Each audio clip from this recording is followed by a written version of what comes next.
Olá, pessoal, tudo bem? Eu sou Verônica Guridi, sou professora da Escola de Artes, Ciências e Humanidades da USP e eu vou apresentar aqui um trabalho desenvolvido dentro do projeto Residência Pedagógica, né? Parte do trabalho dentro desse projeto desenvolvido pelo subnúcleo de São Paulo, formado pela EASH, Escola de Artes, Ciências e Humanidades, a qual eu pertenço, como eu falei, e pelo Instituto de Geociências. Além da gente, compõem esse núcleo algumas unidades da Universidade de São Paulo, situadas em São Carlos. Mas eu vou apresentar o trabalho desenvolvido dentro do núcleo de ciências de São Paulo. E esse núcleo está trabalhando na Escola Estadual Irmã Anete Fernandes de Mello. A nossa equipe está composta pelos residentes Adilson Pereira, Caio Henrique Pires Rocha, Clarissa de Freitas Benevides da Costa, Débora Aparecida Assad Basso, Gabriel Teles de Proença, Gabriele Lopes Silva, Janaína Dias da Silva, Jéssica Rodrigues Diniz, Karina da Silva Firmino e Marcel Tobo de Querer Martins. São 8 residentes. A nossa professora preceptora é a professora Ana Maria Oliveira e as orientadoras dentro desse núcleo de ciências de São Paulo somos a professora Cristine Laure-Marie Borot, a professora Denise de la Corte Bagli, a professora Maria Helena Infante Malaquias e eu, que já me apresentei.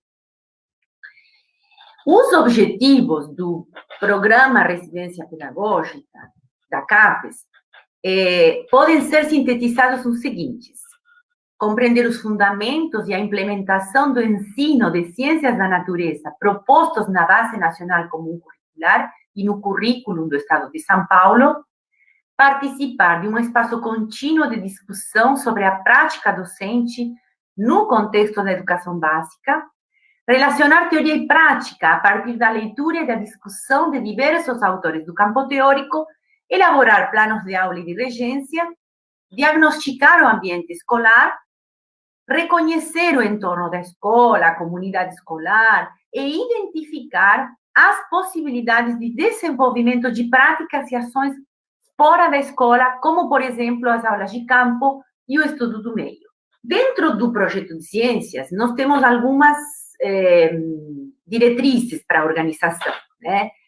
Do ponto de vista das competências, o projeto se propõe a desenvolver a capacidade de identificar os problemas concernentes à prática educativa, estabelecer relações interpessoais no ambiente de trabalho, formular propostas pedagógicas, elaborar propostas de ensino e difusão da ciência em ambiente escolar, e discutir e refletir criticamente os fundamentos de implementação da Base Nacional Comum Curricular.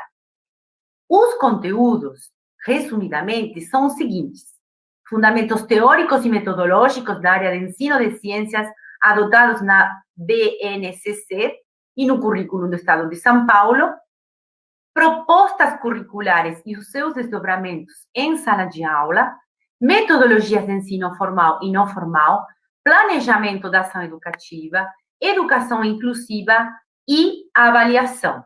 As ações que estão sendo implementadas dentro do projeto Residência Pedagógica são as seguintes, né?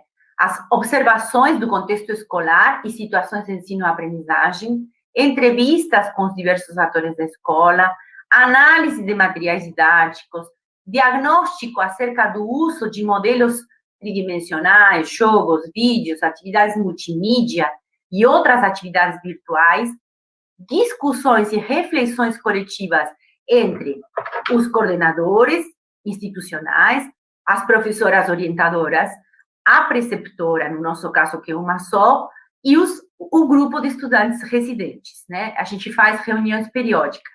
Outra das ações desenvolvidas é o planejamento, aplicação e avaliação de planos de regência de aulas, reuniões pedagógicas de formação, que no nosso caso são quinzenais, reuniões de estudo sobre a Base Nacional Curricular Comum e o currículo do Estado de São Paulo, e a publicização em eventos periódicos, né, e também em periódicos da área, dos resultados obtidos com o desenvolvimento do projeto. Do ponto de vista da organização das atividades, cada módulo, que está composto por 138 horas, e são 3 módulos ao todo, são algumas atividades que estão descritas de acordo com uma nomenclatura, dentro de cada módulo. O módulo 1 é o diagnóstico do ambiente escolar e a preparação da equipe. O módulo 2 é composto por o primeiro aprofundamento, desenvolvimento de planos de regência e materiais didáticos, e o módulo 3, o aprofundamento. Como eu disse anteriormente, cada módulo tem 138 horas. Nós estamos, no momento, desenvolvendo, quase que finalizando, o módulo 2. As atividades dentro de cada módulo obedecem à seguinte nomenclatura: atividades de articulação, atividades de formação, atividades de desenvolvimento, e aqui, nessa categoria, a gente inclui o desenvolvimento de atividades formativas e didático-pedagógicas nas escolas, atividades de acompanhamento do projeto e de socialização dos resultados. A escola em que a gente está implementando o projeto, a Escola Estadual Irmã Anete Marlene Fernandes de Melo, é uma escola situada no Jardim Quiralux, em uma região de bastante vulnerabilidade social. É uma escola que conta com excelentes instalações, é uma escola plana, de fácil acesso, ela tem rampa de acesso. Aí vocês podem ver uma imagem de um dos corredores da escola. São espaços amplos, a escola é arejada, tem bastante acesso a partir da rodovia Ayrton Senna e também de uma das linhas da CPTM. A escola conta com aproximadamente 18 salas de aula. Aqui nós estamos vendo também uma das instalações externas da escola, outra das instalações, como é a quadra. Aí a gente pode observar não só a quadra, como parte também do pátio anexo. Uma das salas de aula, com uma disposição típica, uma das disposições típicas nas quais os estudantes trabalham. E aqui eu vou começar a desenvolver, então, quais foram as nossas ações durante o primeiro módulo, que foi desenvolvido de outubro de 2020 a março de 2021. Nesse primeiro módulo, nós tivemos um momento inicial de reconhecimento da escola. Fizemos entrevistas, analisamos o projeto político-pedagógico da escola e ajustamos esse projeto para a gente ver como o nosso projeto de residência pedagógica poderia dialogar com aquele PPP, a gente chama assim, Projeto Político-Pedagógico, PPP. Foi feito um desenvolvimento de mapas, aproveitando a bagagem de conhecimentos, principalmente de estudantes do IGC. Foram desenvolvidos mapas do bairro, o levantamento histórico do bairro e desenvolvido um projeto socioambiental construído conjuntamente com a escola e o bairro. E foram analisadas algumas implicações do crescimento populacional na região em relação aos desastres naturais, como, por exemplo, as enchentes, porque aquela região do Jardim Quiralux é uma região que está bastante propensa a enchentes. Aí, posteriormente, e a gente tem que ver isto como um ciclo, foi organizado o projeto, foi feito um planejamento do projeto, e uma retroalimentação para poder desenvolver as primeiras ações do projeto, que são as que eu vou descrever agora. Então, a partir desse diagnóstico inicial, de um diálogo com a professora preceptora, levantamos algumas possibilidades de ação. Foram elaborados materiais didáticos e paradidáticos em acordo com o planejamento anual da professora. Várias sequências didáticas foram desenvolvidas para vários assuntos que a professora estava desenvolvendo naquele momento, com diversos projetos. Por exemplo, um material sobre vacinas, camadas da atmosfera, questões relacionadas com a alimentação dos animais e outras possibilidades. Insisto em que estas atividades foram desenvolvidas com o acompanhamento da professora preceptora, em função dos projetos que ela foi nos apresentando nas reuniões de formação. Durante o segundo módulo, que está sendo ainda desenvolvido, nós estamos fechando esse segundo módulo, como eu disse, foram realizadas algumas outras ações em função de algumas dificuldades que foram encontradas durante o primeiro módulo e que, no final, eu irei relatar. Mas uma das principais dificuldades foi a falta de acesso dos estudantes por conta da pandemia, de acesso aos materiais que foram produzidos e disponibilizados de forma virtual. Então, desenvolvemos um formulário de diagnóstico do acesso à internet na pandemia que arrojou alguns resultados, né? Nós fizemos várias perguntas, eu vou sintetizar aqui os principais resultados desse formulário de diagnóstico. Uma das perguntas era: você tem dificuldade com acesso à internet na sua casa? Curiosamente, poucas pessoas, assim, uma percentagem menor da que a gente esperava, respondeu que sim, mais ou menos um 30%, contra um 70% que manifestou não ter dificuldade de acesso. A escola fornece algum suporte para solucionar o problema? A maioria, 64% aproximadamente, respondeu que sim. Qual dispositivo eletrônico você utiliza? Todo mundo respondeu que utiliza o celular para acessar a internet. E onde você mais acessa a internet? Em casa. Essa questão nos forneceu um panorama de como está a conectividade, a acessibilidade desses estudantes à internet. Outra das questões que a gente queria perguntar, para a gente poder futuramente desenvolver materiais virtuais, era a utilização de redes sociais. Então, outra das perguntas foi: quais redes sociais você mais utiliza? E nós obtivemos 14 respostas. O Instagram, praticamente todo mundo respondeu que utiliza. Facebook, 35%. Twitter, 14% aproximadamente. TikTok, 21%. E WhatsApp, aproximadamente 28%. Né? Em que dias e horários você mais acessa essas redes? Né? E aí, a gente percebeu que a maior parte dos acessos se dá no período da tarde, ou seja, no período vespertino. O período da manhã aparece, na maioria dos casos, como a segunda opção. E, enquanto a frequência de utilização ou de acesso nos dias da semana, a gente achou que estavam distribuídos praticamente, assim, não dá para a gente dizer que é uma maior conectividade no início da semana ou no final da semana. Só na quarta-feira que os estudantes e as estudantes responderam que acessam menos, talvez, né?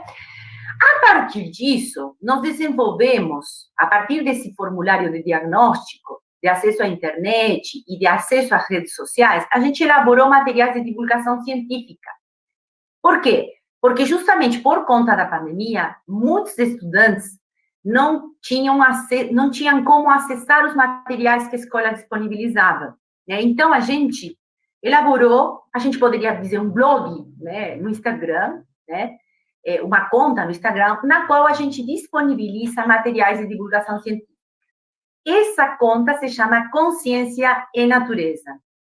E esse blog foi criado exclusivamente para divulgar materiais produzidos pela equipe de residentes sobre curiosidades e outras questões que pudessem interessar ao corpo docente da escola e, por que não, a outros. Também foi feito esse mesmo blog no Facebook, aí vocês podem ver algumas das publicações que foram desenvolvidas, por exemplo, sobre algumas curiosidades de animais, tardígrados.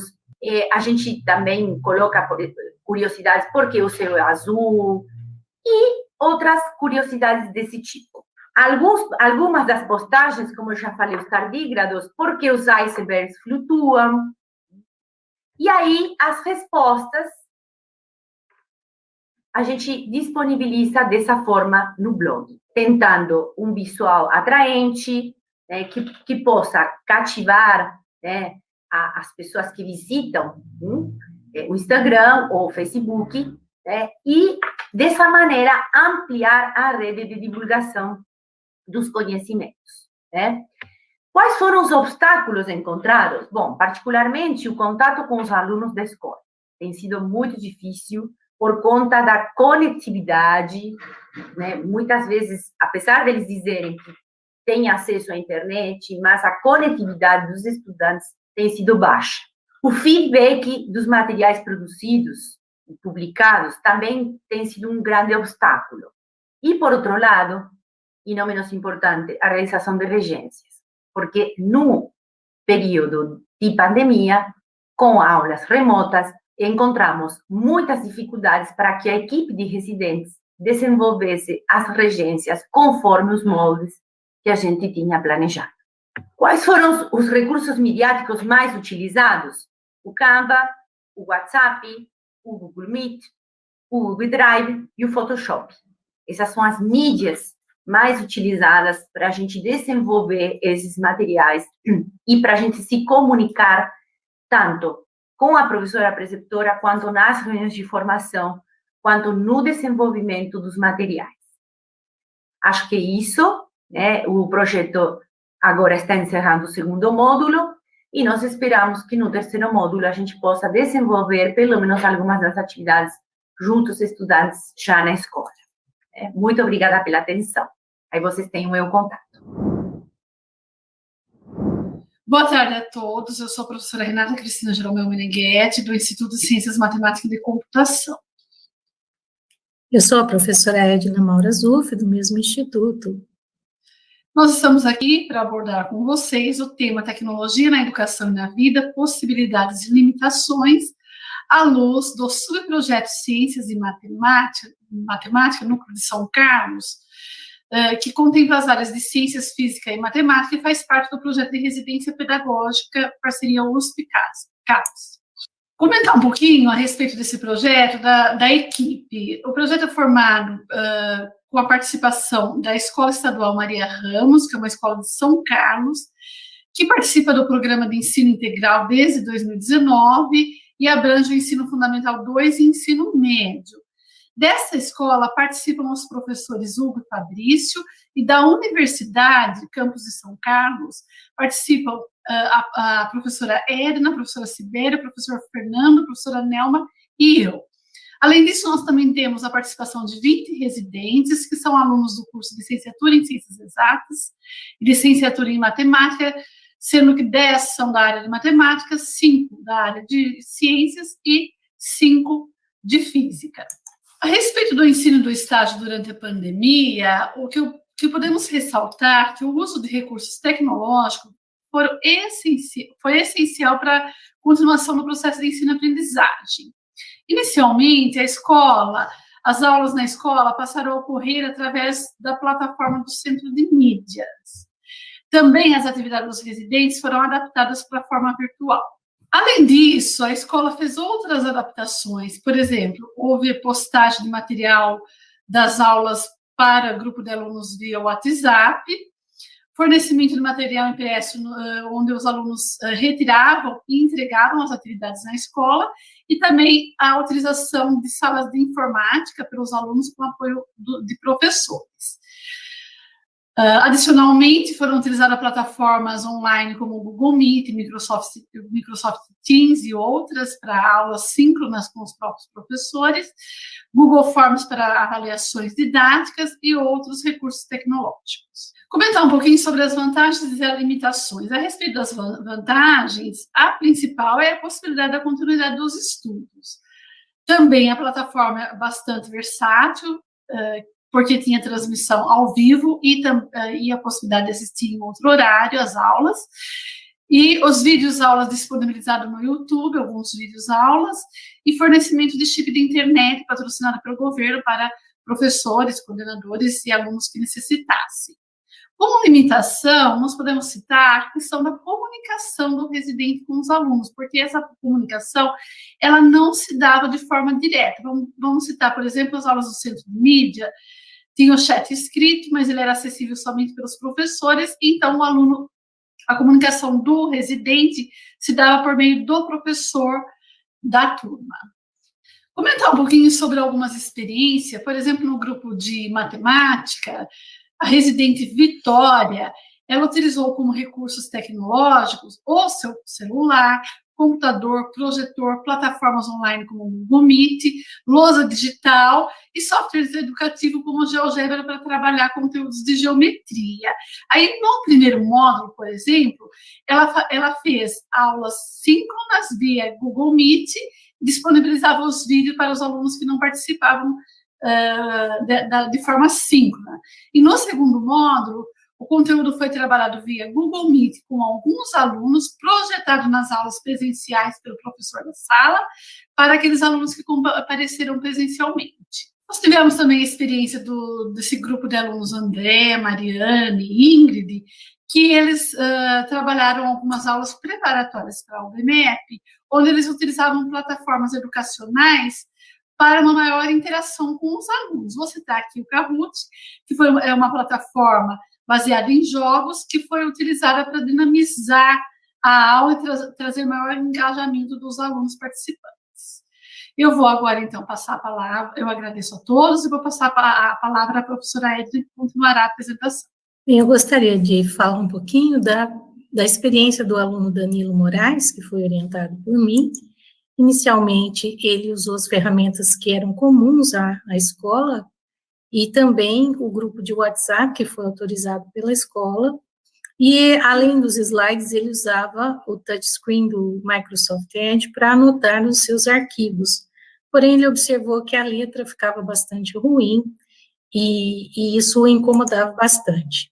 Então, no módulo 1, ele também executou gravações de vídeos para deixar disponibilizados sobre as aulas para os alunos, mas não teve feedback sobre o acesso desses vídeos, nem pelos alunos, nem da própria escola. Então, insatisfeito com essa situação, no módulo 2, ele decidiu comprar uma mesa digitalizadora e conseguiu, então, interagir com os seus slides, né, com uma letra mais legível, e achou que as aulas se tornaram mais dinâmicas. Mas, para isso, ele tinha que fazer uso simultâneo do celular, de um suporte improvisado para celular, o computador e também o Google Meet. Com essa expectativa melhorada, então, ele tentou uma discussão em grupos na aula de matemática, usando uma metodologia através da resolução de problemas no Google Meet, mas ele precisou criar 2 chamadas, uma para cada grupo, para que os alunos interagissem, e ele sentiu que teve a necessidade de fazer um malabarismo muito grande para conseguir gerenciar todos esses recursos ao mesmo tempo. E ao final do módulo, ele relatou que os alunos preferiam muito mais o envio dos arquivos das aulas pelo WhatsApp, e eles próprios também enviavam fotos do que faziam para o professor e para o residente pelo WhatsApp. Na sequência, eu gostaria de falar um pouquinho da experiência da Luíse Prado. Ela também teve um investimento pessoal com a compra de um tripé para o celular, e posteriormente, com a experiência de usar a caneta no papel, né, e depois o quadro branco que ela comprou, ela achou mais interessante essa segunda forma, com esse segundo investimento.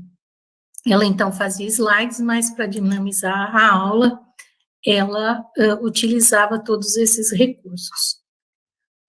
Utilizou também o jogo Batalha Naval Online com os alunos, mas teve dificuldades porque os alunos não conseguiam mudar as abas no navegador e se perdiam do site da aula. No Google Maps, ela utilizou um recurso para explorar coordenadas nos mapas, e essa ideia de coordenadas em matemática de uma maneira interdisciplinar, com geografia, e também aspectos sociais aí da comunidade dos alunos. ela mesma que fazia a intervenção nesse Google Maps, porque os alunos não conseguiam fazer as manipulações nas abas, mas eles gostaram muito e a atividade se tornou bastante dinâmica. Agora eu gostaria de relatar, em nome do grupo de Ciências em Física, o uso de algumas tecnologias pelos alunos e residentes, que, além das ferramentas comuns, também utilizaram o WhatsApp para comunicação e também e-mails junto aos professores e alunos da escola. Eles elaboraram vários recursos didáticos para aulas teóricas e práticas, e eu gostaria de destacar os simuladores que utilizaram aqui para gravar aulas com experimentos de ciências e física. Eles realizaram encontros e aulas remotos síncronos através do Google Meet e do Microsoft Teams. As principais contribuições, então, desse subgrupo para a escola foram a elaboração e aplicação de um programa para preparação para as Olimpíadas Brasileiras de Astronomia, a elaboração de roteiros de aula para disponibilização aos alunos, que não estavam sempre online, e a condução de disciplinas eletivas oferecidas na escola. Então, os alunos do Residência Pedagógica, desse nosso subgrupo, fizeram uma síntese de algumas barreiras e dificuldades que eles encontraram. A principal delas foi que os planos de dados da internet de todos os envolvidos, inclusive da própria escola, tinham acesso limitado, e isso acabava gerando muitas quedas e dificuldades durante a execução das atividades. Também tiveram uma demora inicial para conseguir elaborar e usar os recursos digitais, devido à necessidade de aprender essas ferramentas. E dificuldades de gerenciar muitos recursos ao mesmo tempo. Então, eles tinham que fazer o uso do celular, do computador, dos chats, dos alunos, dos slides, mais os recursos de escrita, de interação na aula de matemática. Isso ficava bastante complexo. Uma dificuldade grande também relatada foi a baixa adesão dos alunos e a descontinuidade de participação, principalmente daqueles que estavam presencialmente na escola, que iam algumas semanas só revezando com os demais. Isso dificultou bastante a compreensão e comprometeu o grau de interação nas aulas de matemática e de ciências. Também relataram a sobrecarga de trabalho com os professores e os próprios residentes, que precisaram usar de muito tempo para preparar as atividades. E a falta de feedback dos alunos a respeito dos vídeos que foram postados para a escola. Ainda com relação ao ensino híbrido, eles disseram que a principal dificuldade foi a perda da noção do todo da sala, uma vez que parte ficava online, parte presencialmente. Os recursos não eram adequados para se ouvir bem as aulas e os alunos não tinham celular e internet na escola para fazerem a interação com os que estavam online, embora a gente tenha aí promessas da SEDUC para melhorar isso. Ainda não está concretizado. Foi muito difícil para os alunos entenderem os recursos tecnológicos, o que obrigou os professores e os residentes a executarem as atividades por si só e com baixa execução por parte dos alunos da escola. E, nesta escola em particular, os formulários do Google não foram bem aceitos e os alunos preferiram, então, usar o WhatsApp para troca de todas as atividades. Uma outra queixa foi que os alunos da escola reclamavam bastante por não enxergar as aulas quando as assistiam pelo celular. Ainda, um dos obstáculos para implementar as metodologias diferenciadas com esses recursos foi que a interação nos grupos era muito precária, havia a falta de continuidade da participação dos alunos e a formalização dos conceitos e a compreensão das metodologias diferenciadas foi bastante difícil. O professor colaborador na escola também relatou dificuldades em conseguir fazer esses malabarismos tecnológicos, que os alunos que os nossos residentes conseguiam, mas que na escola o próprio professor não tinha essas habilidades e também não tinha à sua disposição os mesmos recursos que os próprios residentes adquiriram. Mas nós tivemos impressões positivas relatadas por esses residentes, como o uso de jogos e animações nas aulas e nas avaliações, que foi bastante motivador, também os recursos de vídeos e simuladores, que nas aulas de ciências e física aumentaram bastante o engajamento dos alunos e facilitaram a compreensão. A filmagem prévia dos experimentos e práticas de ciências, com o uso de kits educativos da Experimentoteca do CDCC-USP, também engajou bastante os alunos, e essa foi uma opção interessante na impossibilidade de realizar essas práticas na própria escola.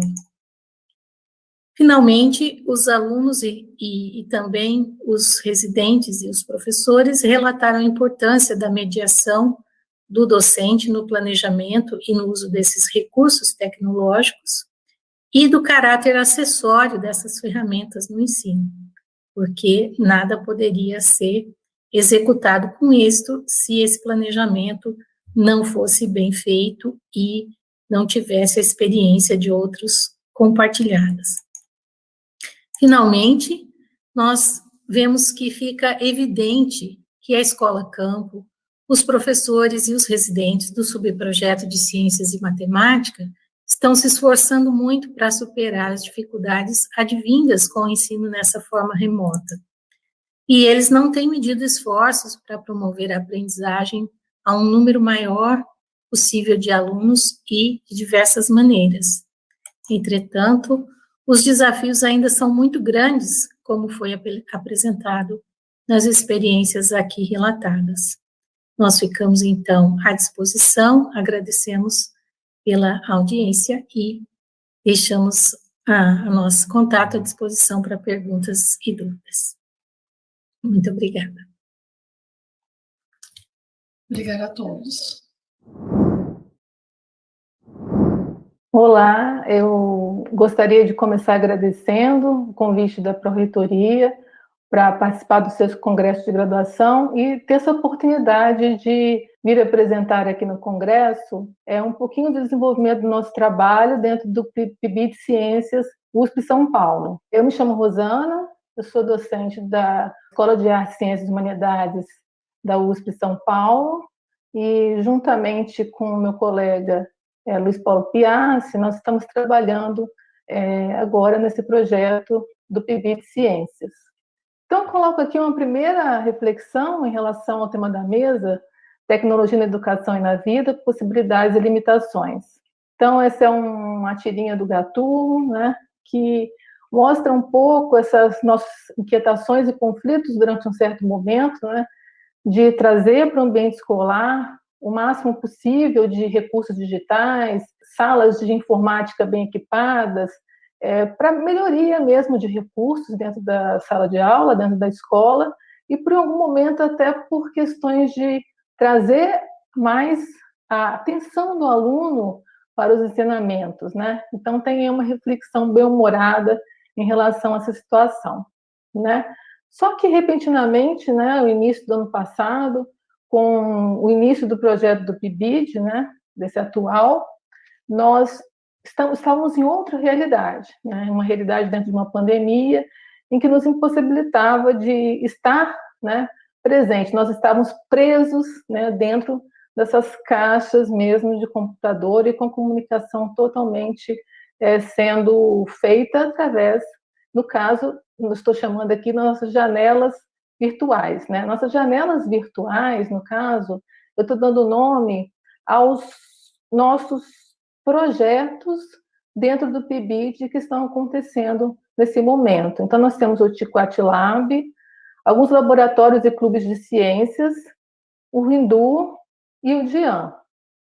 Então, vou falar um pouquinho sobre cada um desses projetos, né? E que tipo de coisa que eles desenvolvem. O Tiquat Lab é um projeto, um clube também de ciências, que ele desenvolve atividades dentro do CEL Tiquatira, né? Por isso esse nome Tiquat Lab.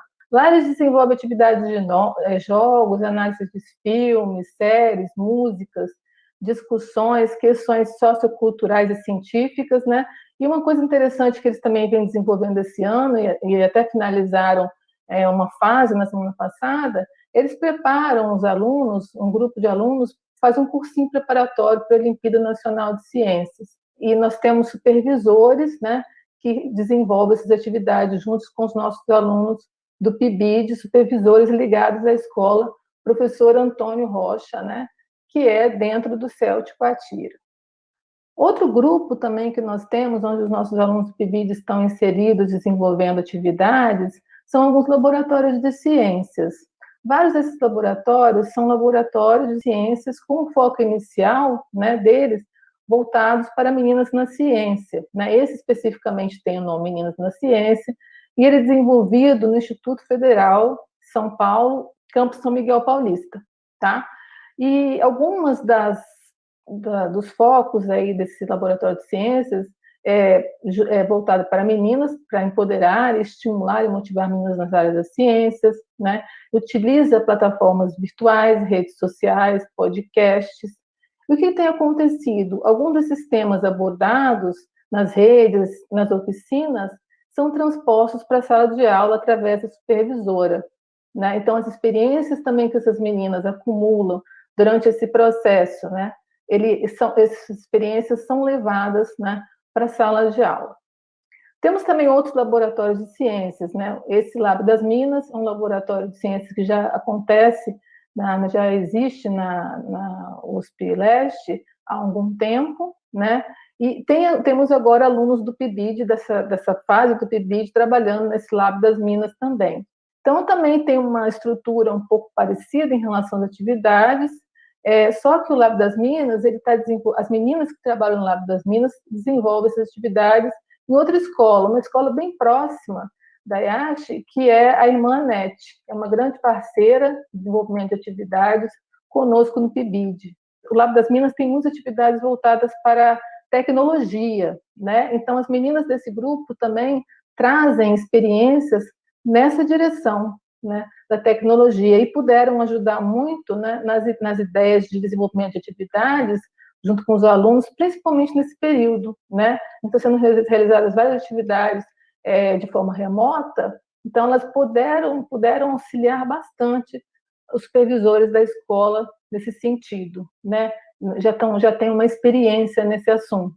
Um outro clube também de ciências para meninas também que está dentro desse grupo é o Clube de Ciências do Centro para Crianças e Adolescentes, que chama CCA, que é um centro dentro da escola Irmã Anete. É um centro de acolhimento para crianças com mais vulnerabilidade, são crianças de 9 a 12 anos, e esse grupo de alunos também está desenvolvendo atividades científicas, lúdicas, educativas, através também das plataformas virtuais, das redes sociais, divulgação científica. Esses temas são trabalhados, refletidos, levados para a supervisora desse centro e acolhidos de acordo com as necessidades, né, que existe ali naquele ambiente.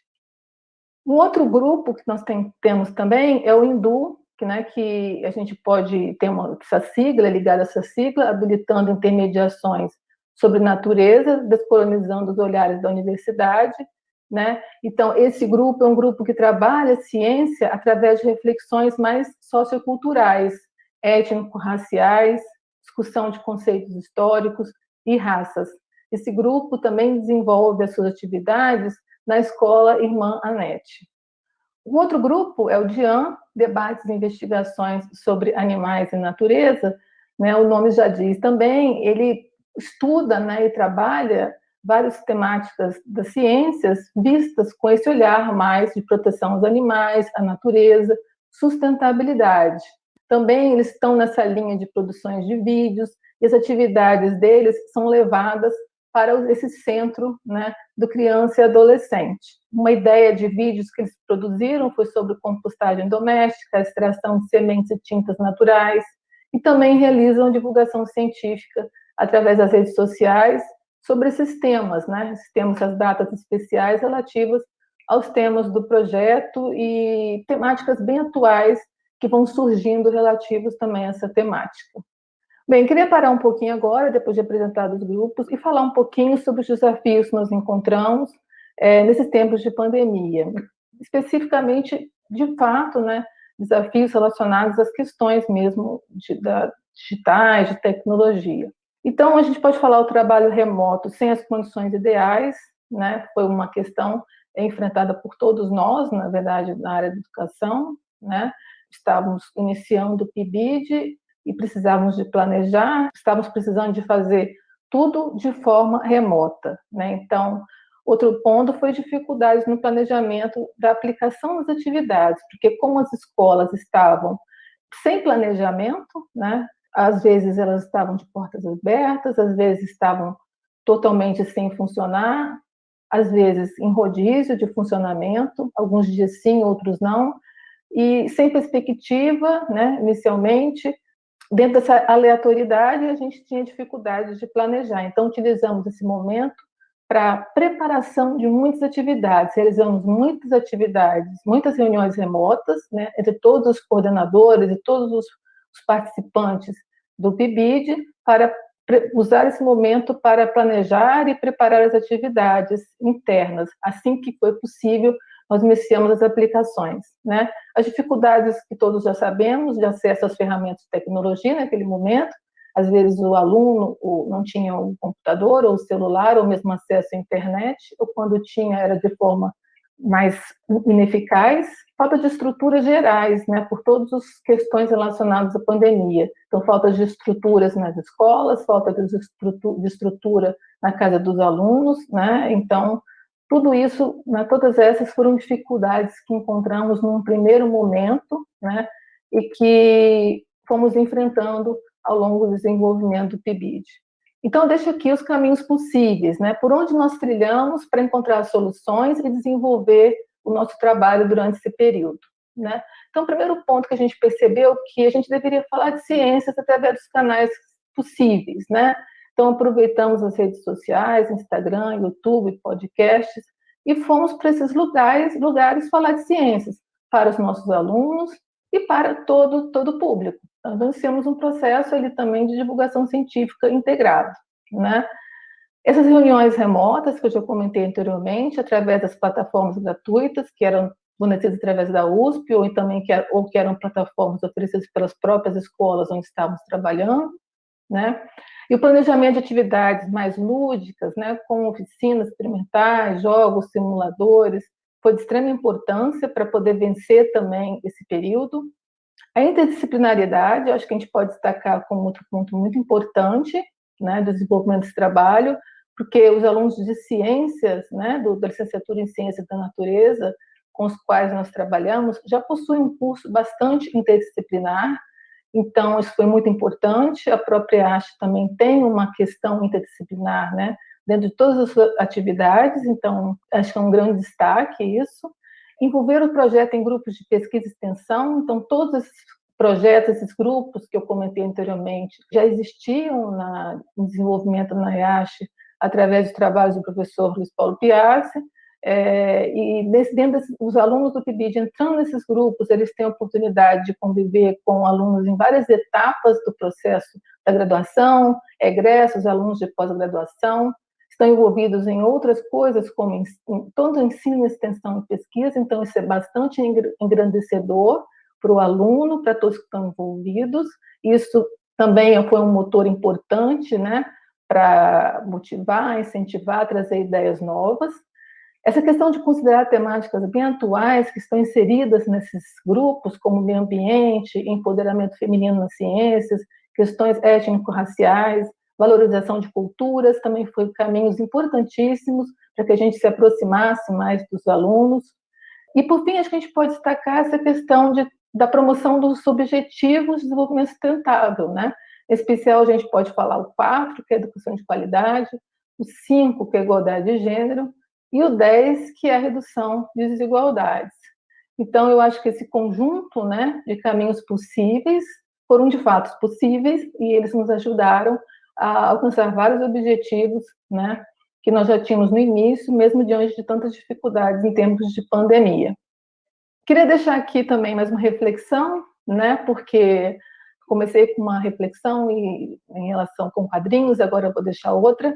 Esses são dois desenhos do livro A Ciência Ri, o melhor de Sidney Harris, e eu acho que esses dois desenhos trazem um pouco do que eu queria terminar como reflexão. Um é um centro de supercomputação, né? E lá as pessoas que trabalham lá ainda utilizam um contador de manivela. Então, acho que é um pouco para trazer esse contraste aí entre nós estarmos realmente inseridos no momento em que nós estamos precisando de usar com todas as nossas forças recursos computacionais, digitais, tecnologia, tudo que nos é possível, que encontramos, mas o que também não podemos esquecer de um experimento mão na massa, né, de humanizar esses nossos encontros para diminuir essa distância, né, que nós estamos nesse momento enfrentando para realizar o ensino, né? E o outro é, dentro de um ambiente de inteligência artificial, o comentário de que as máquinas já estão começando a mostrar algumas características humanas, raciocínio ruim, esquecimento e repetição. Então, acho que ser humano nesse momento, humanizar esse trabalho nesse momento também, trazendo todas essas questões comentadas anteriormente, equilibrando juntamente com todas as tecnologias e recursos digitais e computacionais, foi, acho que, o equilíbrio importante para que a gente pudesse conseguir estar realizando essas atividades e desenvolver o PIBID, tá? Então, agora aproveito aqui para me despedir, agradecer e deixar aqui os contatos dos nossos grupos de trabalho. Aqui está o endereço de Instagram de todos eles, para que vocês possam acompanhar o que nós estamos fazendo no PIBID junto a estes grupos. Obrigada. Boa tarde a todos, todas e todos. Sejam super bem-vindos, bem-vindas para este momento. É um grande prazer e nós só temos a agradecer à professora Rosana, à professora Verônica, à professora Renata, à professora Edna, que partilharam com a gente essa construção desses subprojetos dentro dos dois programas. A partir do título dessa mesa, né, pensando a tecnologia e a educação, os limites e as possibilidades, né, esse desafio que a gente vive, eu gostaria de iniciar essa nossa conversa e essa troca nesta mesa, trazendo para vocês uma pergunta que me veio ao ouvir as falas de vocês, né? Nós vivemos num mundo em que nossos alunos, nossos estudantes, são nativos digitais. Para eles, as tecnologias estão presentes em todos os momentos, né? Mas nós vimos nos trabalhos de vocês o quanto é complexo quando a gente pensa esses mesmos recursos, essas mesmas mídias, dentro da questão dos processos educativos, né? Foi para vocês essa surpresa? Foi surpresa esse processo? Não foi? Como é que vocês viram isso? Como é que os próprios bolsistas viram esse movimento? Eu gostaria de ouvir um pouquinho vocês a respeito disso e depois a gente responde a pergunta que foi feita no chat. Por gentileza, na ordem que vocês quiserem falar.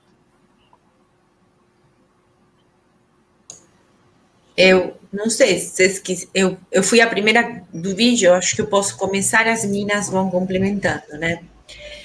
Então, no nosso caso, todo mundo foi pego de surpresa, tanto, eu diria que não só as escolas, como nós da universidade, fomos pegos de surpresa nesse sistema de ensino remoto, né? Nós nos vimos compelidos e compelidas a implementar um ensino emergencial de forma remota. Então, foi um desafio para todo mundo.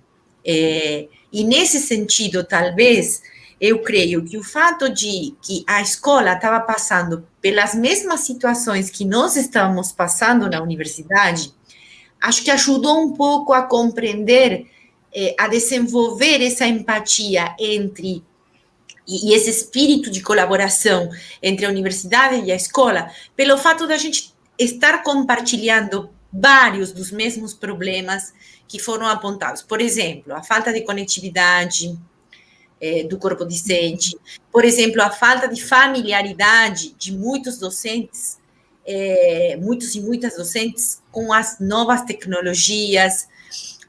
Enfim, eu creio que esse foi um desafio a ser enfrentado de forma conjunta, que nos ajudou, ao mesmo tempo, a superar esses obstáculos de uma forma colaborativa e a estabelecer uma rede, né, na qual pudesse haver uma via de mão dupla de diálogo, porque nós também tivemos o mesmo inconveniente, né? Passamos por muitos obstáculos, por exemplo, no nosso caso em particular, com essa escola, pelo fato de ela estar situada em uma região onde existem vários tipos de carência, os estudantes muitas vezes não têm acesso, não têm recursos tecnológicos, esse desafio foi ainda maior, né? Mas eu creio que se houve um aprendizado conjunto no nosso projeto, foi esse de ver de que maneira podemos ir superando esses obstáculos, com quais ferramentas, quais poderiam ser os canais de diálogo. Nós encontramos, por exemplo, na impossibilidade do corpo docente da escola se conectar com o centro de mídias, como muitas vezes acontecia, né? A gente tentou ir pelo caminho da divulgação científica, dos blogs, né? Quem sabe, futuramente, a gente vai conseguir aprimorar essas ferramentas para também, quando as aulas voltarem, e já estão, de fato, voltando gradativamente à presencialidade, a gente consiga aprimorar ainda mais esses processos já no cenário da escola, né? Acho que é isso que eu tinha para falar. Eu posso comentar também um pouco. Bom, eu acho assim, foi um período de aprendizagem e de adaptação, né? E importante, onde nós aprendemos mesmo como fazer as aulas de ensino remoto, como fazer as atividades de estágio de ensino remoto. E os alunos, os residentes, eles destacam isso também no depoimento deles, né? Que eles, além de estar aprendendo a dar aula e de conhecer a escola, eles tiveram que fazer tudo isso de uma forma remota. Então, eles também tiveram um aprendizado grande nessa direção. Eu acho que um fator importante é a disponibilidade, né, da escola, do professor, do residente, de correr atrás, de tentar fazer diferente, de tentar envolver o aluno, de dar acessibilidade, né, de desenvolver aquele conteúdo de diversas formas para chegar até o aluno, né? Então, eu acho que isso tudo foi muito importante. Então, eu acredito que contribuiu para o nosso crescimento enquanto docente, para os residentes nessa experiência na escola. Eu acho que eu destacaria, assim, foi um período de grande aprendizagem para todos nós. Sim. Se eu puder complementar, com relação às experiências dos estudantes da escola básica, especificamente, né, além de todos os crescimentos que nós tivemos aí para os residentes, para os professores, para os residentes foi uma surpresa bastante grande perceber que os alunos da educação básica, embora fossem nativos tecnológicos, né, como a gente diz, eles não tinham todas as habilidades que eles esperavam, né, que os alunos tivessem. Tinham algumas, né, que eles conseguiam, por exemplo, muitas habilidades para usar o WhatsApp e acessar as redes sociais. Porém, quando se tratava de você usar recursos que não eram muito familiares, por exemplo, acessar um site com um jogo, e retornar, por exemplo, a aba do site da aula, então, da transmissão da aula, né, isso era difícil para os alunos compreenderem, né? Então, houve necessidade de que eles aprendessem mais também. E eu, como orientadora, já tinha essa previsão, né, de que isso fosse acontecer, porque nós já trabalhamos em outras disciplinas. No nosso caso, do curso de licenciatura em matemática, nós temos uma que se chama Ensino de Matemática por Múltiplas Mídias, onde os alunos têm experiências nas escolas com essas interações aí com as tecnologias, né? E é sempre essa constatação, né? A gente espera que os estudantes da escola básica tenham um traquejo, uma formação da prática, né, do uso dessas tecnologias muito grande, que, na verdade, eles não têm. E, no caso dessa escola em particular, como se trata de uma escola com um público socioeconomicamente menos favorecido, né, eles não têm recursos mesmo, né, então o único recurso disponível é o celular e não fazem uso nunca de computador. Então,